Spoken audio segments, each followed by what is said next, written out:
তুমি চুলি মেলি থ'লে বেছি ভাল লাগে।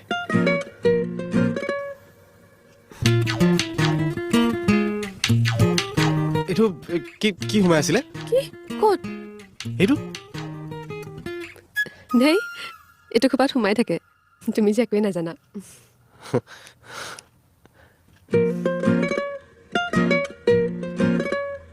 তুমি চাবা নেকি মই কি কি জানো?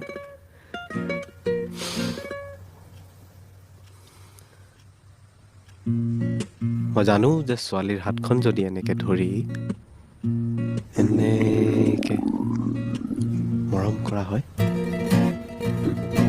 আৰু এনেকে হাতখন চোৱা হয়,